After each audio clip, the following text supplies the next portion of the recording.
If you love me, please don't judge me. Got my hands tied, the power's above me. Don't shoot the messenger, I'm just a puppet here. If you wanna place blame, then look to the puppeteer.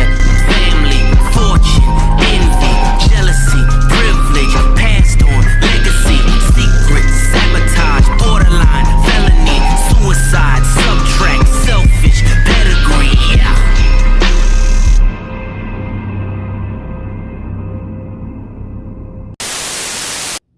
Man, just when the Cup chase battle was starting to get pretty fucking boring, all of a sudden we get one shock winner, and now it got interesting and exciting again.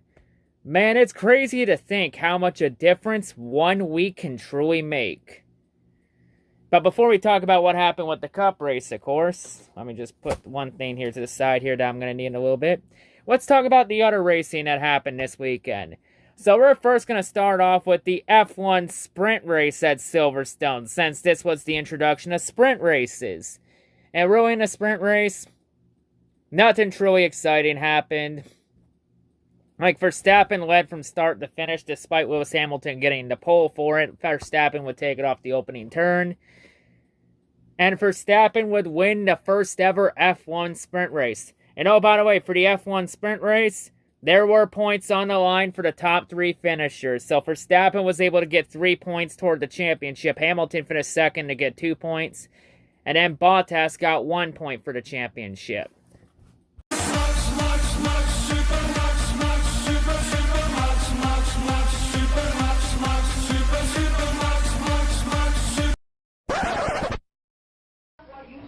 Cut that bitch off! Hey, no! Who the fuck put the Verstappen music on? I said no. You do not play the Verstappen music without my fucking permission, you goddamn monkeys.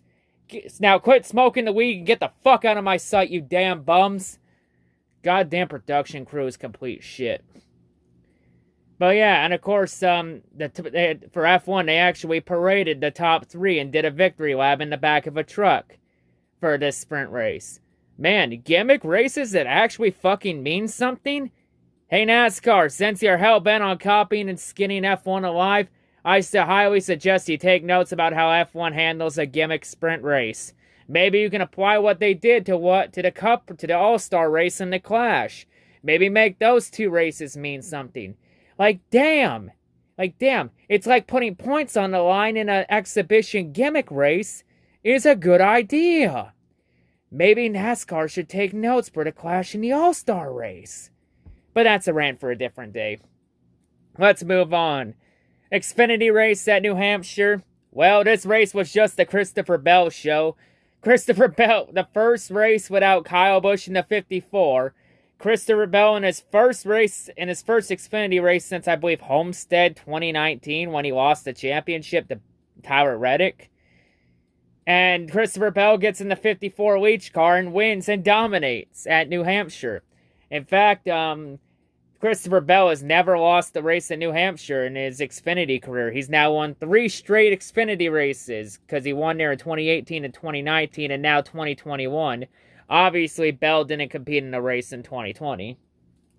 So yeah, I think it's safe to say Christopher Bell has a good idea how to handle New Hampshire. But yeah, and Christopher Bell becomes the first Leach driver not named Kyle Busch to win an Xfinity race since Brad Keselowski at Darlington in 2018. Damn, I knew it's been a long-ass time. And shut up. And how fitting that as soon as I said that Cup leeching is dead, a Leach not named Kyle Busch wins an Xfinity race. And Bell could run more races. Well, at least it's not Kyle Busch, but still fuck leeches. Anyway, let's move on. SRX season finale at Nashville. There's a lot coming into this race here. A big sellout crowd at Nashville Fairgrounds. Something you love to see. Of course, you also have the big thing about battle between Hailie Deegan and Paul Tracy. Will Paul Tracy get payback at Deegan for what happened at Slater last week? You also got the Battle of the Elliots between Bill Elliott and the reigning, defending, undisputed NASCAR Cups heavyweight champion of the world, Chase Elliott, making his SRX debut. And of course, you still have a three-man battle for the championship between Tony Stewart, Ernie Francis Jr., and Marco Andretti. Yeah, Marco Andretti having a shot at a championship. Maybe Andretti should just leave IndyCar and run SRX full-time. But yeah, it was a very interesting race. Like, Bill Elliott, really had a fast car tonight. It's fucking crazy how Bill Elliott runs mediocre in the first 5 SRX races. Then all of a sudden, his son Chase decides, I'm going to run an SRX race at Nashville. And Bill Elliott's like, oh shit, my son's in the race. Now I gotta fucking run well to kick his ass. And then the second heat was won by Helio Castroneves. Like, throughout this race, Chase Elliott struggled throughout it. But in the third stage, we would have the battle. It would be between Chase Elliott and Bill Elliott for the battle for the lead throughout much of the set of the main event heat race. Until Chase Elliott took advantage of the second green flag limit caution at lap 50. Took advantage of that competition caution, bunched the field back up. On that ensuing restart, Bill Elliott would completely get loose on that opening restart, and Chase Elliott would go right on by, and Chase would take the lead. And once Chase Elliott took the lead, he would never look back. Despite 2 late cautions with the green flag limit competition caution at lap 70, and then a caution with 5 to go for Paul Tracy dumping Marco Andretti. Tracy, you dumped the wrong person. You were supposed to dump Haley Deegan. Damn it, Paul. You had one job, and you done fucked it up. This is why we cannot have nice things. Actually, Paul, maybe it's a good thing you didn't dump Haley Deegan in this race, because if you did, I'm pretty sure Haley would send her army of fucking simps and creepy boomers after you. Especially those creepy boomers in her fucking Instagram comments that are fucking toxic. And those fucking simps too. Those simps are fucking way more toxic than the boomers. But despite all that and a late charge from Tony Stewart, it was still not enough to stop Chase Elliott. And Chase Elliott wins in his SRX debut at Nashville Fairgrounds. Well, I wonder how many people are going to cry saying it was rigged for Chase. They can all cry me a goddamn river. So Chase Elliott wins in his SRX debut at Nashville Fairgrounds. And how fitting is this? Kamikaze Games left the NASCAR community because Chase Elliott won the championship last year. He goes to SRX, a real racing series. And now the Cup driver that forced Kamikaze Games out of the NASCAR community has now won in a real racing series. Well, Kamikaze Games, I guess Chase Elliott isn't a silver spoon after all, and that he actually is talented. And I guess Chase Elliott is not a talentless hack like you claim he is. How fitting is that? Now with Chase Elliott winning, I wonder if that's going to chase Kamikaze Games out of the SRX community. In fact, let's see how Kamikaze Games is handling Chase Elliott winning in his SRX debut right now. I don't expect anything else different. But also, here's one thing to comfort you, Kamikaze. While that's all happening, Tony Stewart would finish second in this race. And that would be enough for Tony Stewart to win the inaugural SRX championship. So Tony Stewart wins the first ever championship in a series he co-owns. And people want to say NASCAR has more gimmicks than SRX. Bitch, are you for real? SRX clearly has more gimmicks than goddamn NASCAR. Maybe you all need to scout the competition better. But for Tony Stewart, for the first time in Tony Stewart's SRX career, it's going to be weird to say, Tony Stewart can take out his Metro card and hop aboard the W train. And don't worry, Ernie Francis and Marco Andretti, we got something special for you here, because now I finally got my own copy of the Death Note. Oh, you think we're adding their names to this book? No. Not yet. End of the video. Anyway, let's continue on. So now, to the F1 race at England. Lap 1, we would have had the Lap 1, what was once a peaceful championship battle between Lewis Hamilton and Max Verstappen has now gone ugly. Because on Lap 1, Lewis Hamilton, he would get underneath Max Verstappen at Beckett's corner, and then Hamilton would not back out of the gap, because as Ayrton Senna once said, if you no longer go for a gap that exists, you're no longer a racing driver. So Hamilton went for a gap that did exist, but Verstappen tried to close it quickly, and then Hamilton would straight up dump Verstappen's ass right into the barricade, ending Verstappen's race on lap 1. And Verstappen would also destroy the tire barrier. It was a hard hit, but Verstappen was able to walk away. And then later on, Verstappen would get taken away to the hospital for further evaluation, just for a minor checkup. He seems to be doing well. I didn't see any dislocations or anything. Especially when Verstappen was walking away under his own power. I imagine they were just checking him in this case of a concussion or anything like that. So it would force a red flag, and while all that happened, Charles Leclerc would get the lead for Ferrari. So then after the red flag, we then find out that F1 said that Hamilton going for the gap is a no-no, as Hamilton would get a 10-second time penalty. Beep! So Hamilton gets a 10-second penalty for dumping Verstappen. So Hamilton would serve it during his pit stop, which would put him around 5th, since Hamilton was able to build a big enough gap to not fall too far back after the stop. So then in the closing laps, Hamilton would then go all the way back. He would claw his way back to where by the end of the race, it was a battle between Charles Leclerc and Lewis Hamilton for the win. And the question is, could Leclerc hold Hamilton off to win the race? No, he couldn't. That Ferrari car just has no fucking speed. And Hamilton would take advantage of it, and he would pass Leclerc with 3 laps to go. And Lewis Hamilton would then go on to win at Silverstone, while Charles Leclerc would finally get his first podium finish of the year. Bottas finishes 3rd. So Lewis Hamilton dumps Verstappen, gets a 10-second penalty, serves the penalty during his pit stop, and then comes all the way back to win.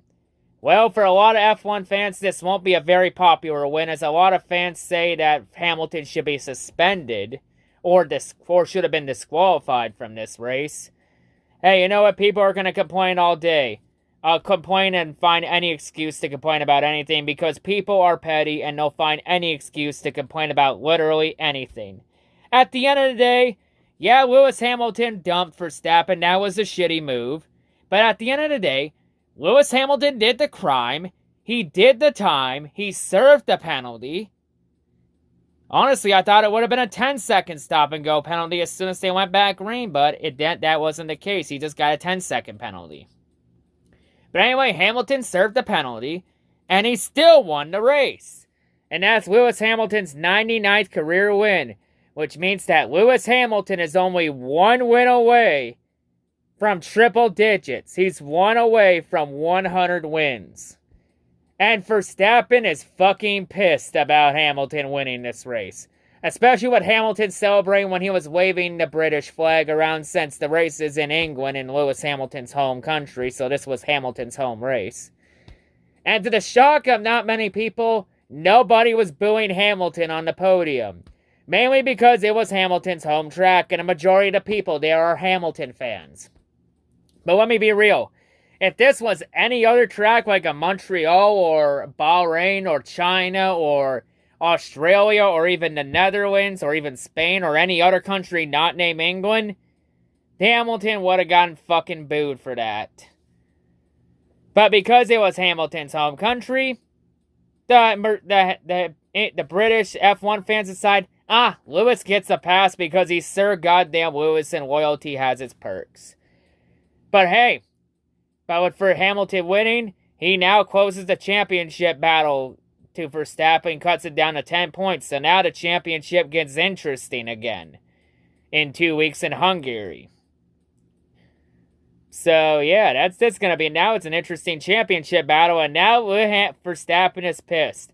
But let's be real, since Hamilton dumped Verstappen, guess what Verstappen's probably going to do to Hamilton when the shoe's on the other foot in the future. Because at this point, if Verstappen dumps Hamilton, it's fair game. Anything Verstappen does to Hamilton at this point of the season, it's fair game. Question is, if Verstappen does dump Hamilton to get payback, will it be in Hungary? Or will Verstappen wait till his home race in the Netherlands in a month or so to do it? We'll have to wait and see. I think Verstappen might wait till the Dutch Great GP to dump to get payback at Hamilton. Or the best way to do it is just beat Hamilton in the championship. That works too. Prevent Lewis from getting an 8th championship. I don't know, Verstappen, but like I said, Verstappen can do anything Verstappen does to Hamilton now from here on out is fair game. And there's no need to suspend Lewis because this is easily a self-policing issue. Because Verstappen's probably going to dump Hamilton the next when the shoe's on the other foot. And besides, people want to complain about that, and yet how many times has Verstappen done that in that situation? How many times in the past? Plus, we've seen a lot worse incidents than that never got a penalty. Because F1's pretty inconsistent at times. But yeah, anyway, let's focus on F1. Let's talk about the Cup race at New Hampshire. All I say is the first 8 laps of this race in New Hampshire, what a fucking shit show that start was. Mainly, it was in missed conditions. It was like the 3 laps before the caution came out in the red flag. The drivers were complaining that was already raining on the track, but NASCAR's like, nah, we see nothing. We keep racing. And NASCAR literally waited until Kyle Busch, who was leading the race, spun out and hit the wall to throw the yellow. They literally waited until Kyle Busch crashed to throw the yellow so the fans could leave happy. Also in that shit show, Truex would also spin out and get damaged. Hamlin would spin out and get damaged. Bowman would also get damaged along with Chastain. Like, it was just a complete mess. And yeah, Kyle Busch was fucking pissed after. Like, Kyle Busch even gave NASCAR the middle finger, directing his middle finger right to the press box. And then Kyle Busch after that, he would take his window net down, and Kyle would literally try and dump the pace car. That is odd. I've never seen someone try and dump the pace car ever. Has it, like did Dale Earnhardt ever try? I don't know. I was never really alive for Dale Earnhardt's prime. But did Dale Earnhardt ever try and wreck a pace car? Like, damn, that is like the most Earnhardt thing, Dale Sr. thing we've seen in probably a long time. Like, Kyle Busch was straight up pissed. And honestly, in that situation, as much as I hate Kyle Busch, I don't blame him for it. Because Kyle Busch did get flat out fucked over. And then Kyle Busch in his interview had to refrain himself from saying something he will regret. Kyle Busch actually being careful about what he's saying? Is Kyle Busch really trying to mature here? Or is he, or are we all being caught in some kind of genjutsu? But yeah, anyway, the red flag would come out for rain. Chase Elliott would get the lead in that whole mess. And the red flag would go on for almost 2 hours. We would get going around 5:30ish or some shit. And after that, well, it really became an interesting race with pit strategy, with some teams treating this race as a time race because New Hampshire had no lights. NASCAR made the mistake of starting a race at 3 o'clock again on a track with no lights. And yeah, they were running with the threat of darkness where they wouldn't be able to get all the laps in time. So it became an interesting race with strategy with some comers and goers. Like Blaney won stage 1, he got up front at one point. Harvick was able to get the lead and stay up front for a good chunk of it. Then Keselowski would get the lead and Harvick would fall back. Then in stage 3, it became a battle at the start between Keselowski and Blaney. It was mainly a race dominated by the Fords. And then Eric Almirola in stage 3, his car would come to life out of nowhere. And then Almirola would come out of nowhere, he'd take the lead from Ryan Blaney. And then Almirola, he went in cruise control the rest of the race. Like, despite Matt DiBenedetto trying to gamble on darkness, it would not come together. But Eric Almirola, he would still hang on and get the lead after DiBenedetto had the pit. And then Almirola, he would hold off a late charge from Christopher Bell.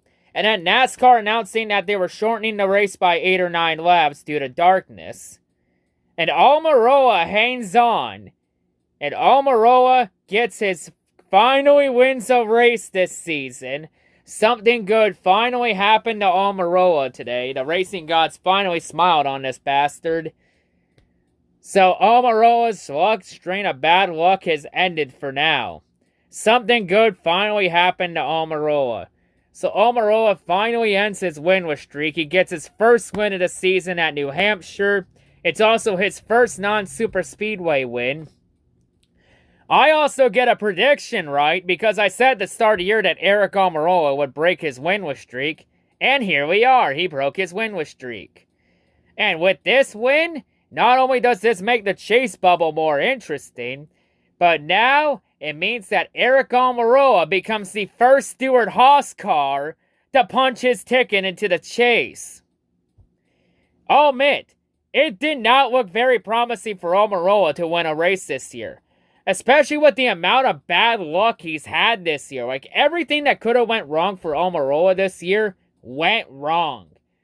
Until today, he finally had something go right for him for once. So Almirola will get to compete in the championship this year. And it's crazy that Almirola this year got a win this year before Kevin Harvick at SHR. So yeah, that's interesting. So the chase bubble gets interesting. But yeah, Almirola finally has something good happen to him for once this year. But yeah, this race was a complete shit show. Like, let me be real here. NASCAR, I'm going to give you 2 options for this race to prevent this situation again. If you're going to start if you're going to run races at 3 o'clock, either at New Hampshire, if you're not going to install lights at the track, then start the race at noon. Or if you want to start the race at 3 o'clock at New Hampshire, then install lights on the damn track. Like, the only way I'd be okay with a 3 o'clock start is if there's lights at the track so they can run at night. And then we don't have to worry about darkness or any of that shit. But if you're not gonna install lights at a track, then start the race at fucking noon. Like, if you want to start races at Michigan, New Hampshire, scratch Indianapolis off because they're doing a road course for that now. But if you want to run races at like Talladega or New Hampshire or Michigan or Pocono, or I think that's all the cup tracks that don't have lights. Or, like, if you're going to run those 4 races at 3 o'clock, install lights at the damn track then. I'm not going to worry too much about the road courses because we can run in the rain on road courses. But if you're not going to install lights at those tracks, then start the race at fucking noon. This could have easily been avoided. But once again, I believe it's the TV networks that are controlling NASCAR right now. Literally, the TV networks have NASCAR by the balls and not much NASCAR can do. So if the networks want the race at 3, it's at 3. But honestly, the race should have started at noon. Then you would have been out of this situation. But yeah, what a shit show this race was. Like I said it here. I said it last year when they did this shit with Indianapolis and Pocono when they started the races at 3. We had the rain delays. And then they were running close on daylight. I said last year that sooner or later, NASCAR was going to run in a situation where they try this shit. And they're going to run in a situation where it's going to get too dark and they're going to have to call it a race early. And look what happened today. They had to shorten the race by 8 or 9 laps. With no overtimes. Because of the lack of light and the amount of darkness on the track. So yeah, 1 year after I said that, after I believe it was Indianapolis, look where we are. How much more do we need to see? I said it here. If you're not going to install lights in New Hampshire, start the race at noon.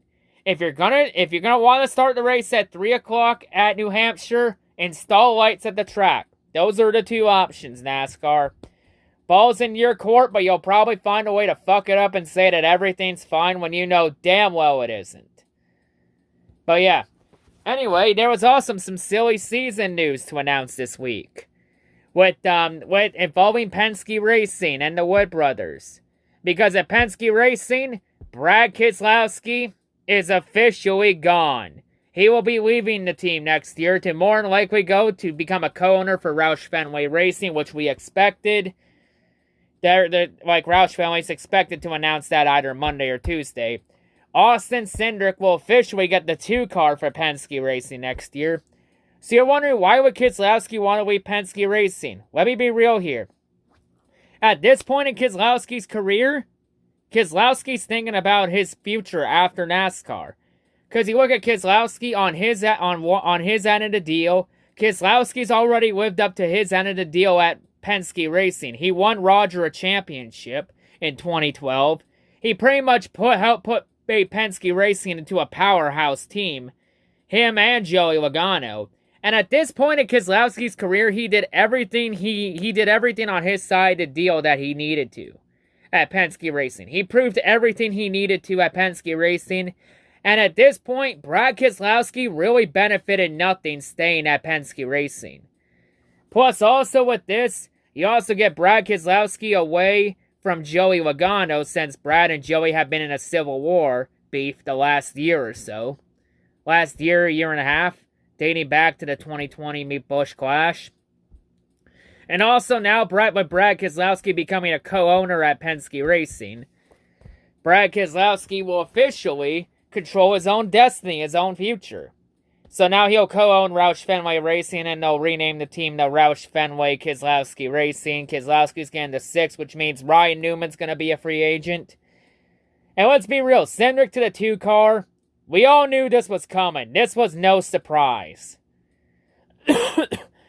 We all knew this was coming for a long time. Especially when Austin's dad, Tim, co-owns the team. So now Cindric gets the flagship car for Penske Racing. And there's a good chance Cindric will probably make the chase next year and win a race. I would not doubt it one bit, especially with the amount of road courses on the schedule and how good Cindric is on the road courses. Easily Cindric's going to make a good challenge to Chase Elliott's road course king crown in 2022. Also in this flip of a coin, the Wood brothers have announced their driver for the 21 and 2022, as Harrison Burton will get the 21 car for 2022. That is a very interesting one. I did not see that coming. I thought Matt DiBenedetto would have got a car back and be the luckiest son of a bitch alive. But I guess not. So Matt DiBenedetto will be a free agent. So yeah, Harrison Burton, that's interesting. So that's another Toyota TRD development driver that is fucked off from the program to go to greener pastures. Maybe Tony Stewart was right last year when he called the TRD development driver program a goddamn cesspool. And it is, because they literally sign a bunch of these young drivers at age 15, 16 with no real long-term plans for them and no openings for them, so they have to go elsewhere to Ford and Chevrolet's development programs to get opportunities. Now, the question is it too soon for Harrison Burton or the right time? I think it's somewhere in the middle. I mean, Harrison Burton has shown promise in Xfinity, but could it be too soon with the amount of lack of success a lot of rookies have had in the Cup Series? But keep in mind, next year we get the new car, and everyone's going to be pretty much on level playing field with the new car next year. So maybe it could be a good thing for Harrison to be in the Cup Series next year. We'll have to see. And of course, Matt DiBenedetto is out of a ride again. And there's not that many openings because the second 2311 car is expected to be Kurt Busch. The second Trackhouse car is expected to be Ross Chastain. And with Eric Almirola's win today at New Hampshire, I think that win is more than enough for Eric Almirola to stay with the 10 car for another year. So I think that ride is gone. And there's not really many opportunities. I think JTG's probably going to keep Ricky Santos Jr. They might go down to one car next year, and Priest could be out of a ride. Roush Fenway, I don't see an opening there. I don't see anything changing there. Like, his best bet for a cup ride is probably going to be either the GMS car. He could try out for GMS, but there's no clue if that's going to be a full-time or a part-time ride. Or he could look at maybe a shitmobile ride, like a front row or a premium or a Rick Ware, even. Like, it's going to be interesting what happens to the Benedetto. The sad thing is, the Benedetto has proven he has talent, and he's a nice guy, but here's the problem. Nice guys don't finish first. And even though the Benedetto has had his good runs, he has been unable to win and perform well when it matters the most. Like, as much of a nice guy he is, there are times where I gotta be a hard ass and say, him being a nice guy is not good enough. He has not been good. He has been good, but not good enough. He has not performed when it mattered the most. Like last year in the chase, when we went to Bristol, we all thought he could possibly win Bristol to get into the round of 12. Did not perform there when it mattered the most. Hell, every opportunity he's had to win a race, he could not perform and execute when it mattered the most. So I think for De Benedetto, his best bet could be do what John Hunter Nemechek did. Go down to Xfinity or Trucks and restart from scratch. I mean, you look at Nemechek in the Truck Series with KBM. That move has worked out well for him. With him having 5 wins and being a championship contender, the favorite for the championship this year. I mean, with Cindric going up to Cup next year, the 22 ride at Xfinity for Penske and Xfinity Series opens up. I would say the 20 car at JGR2, but that 20 car is probably going to be going to Ty Gibbs next year. And the 54 car, I imagine it's going to be a Leach car, sure, by like the likes of Denny Hamlin or Christopher Bell or Truex or even John Hunter Nemechek.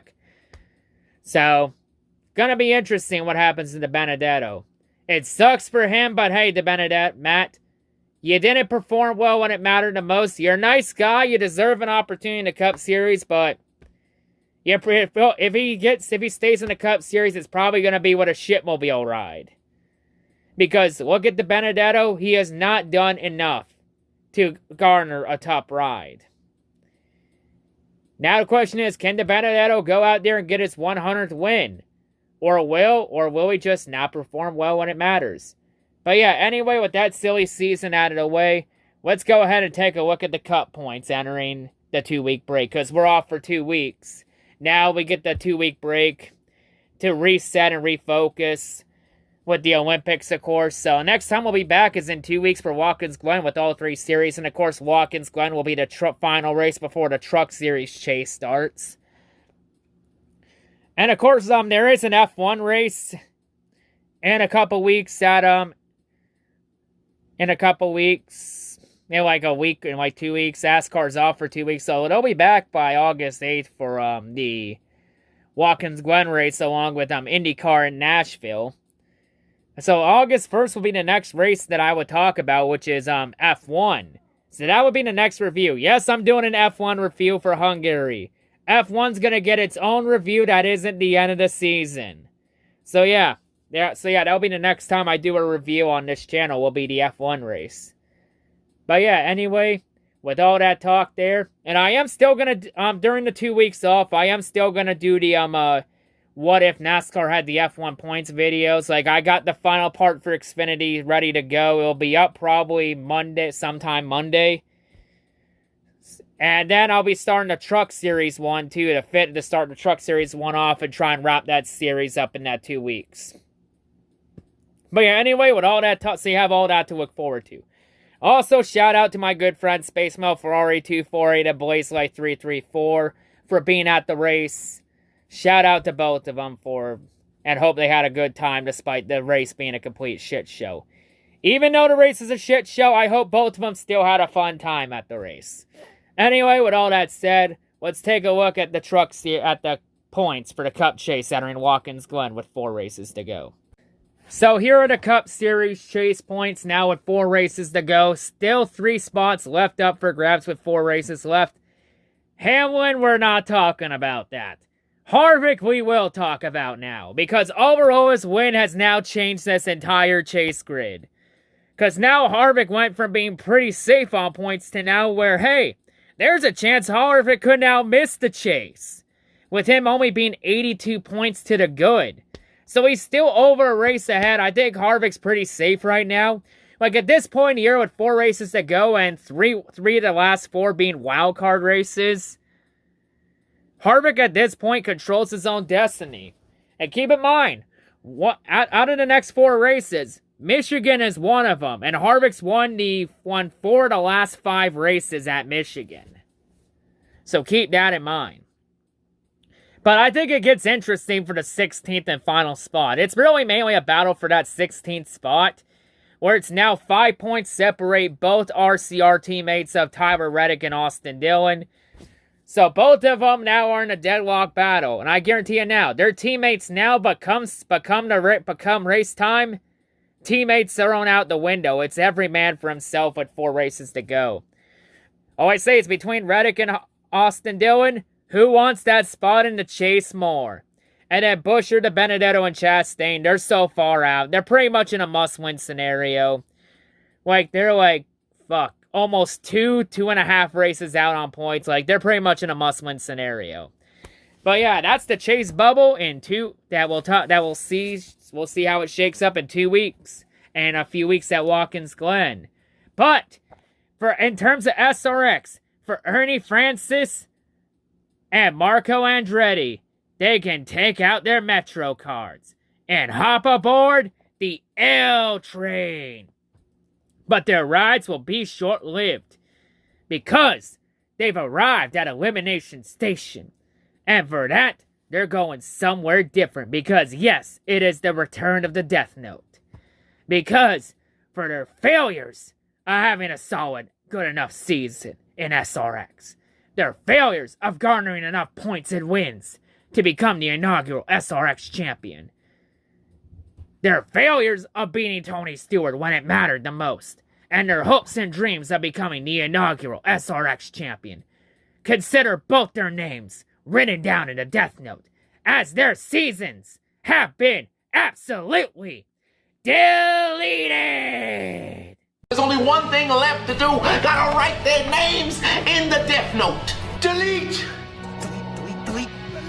Delete. Delete. Delete. Delete. Delete. Delete. Delete. Delete.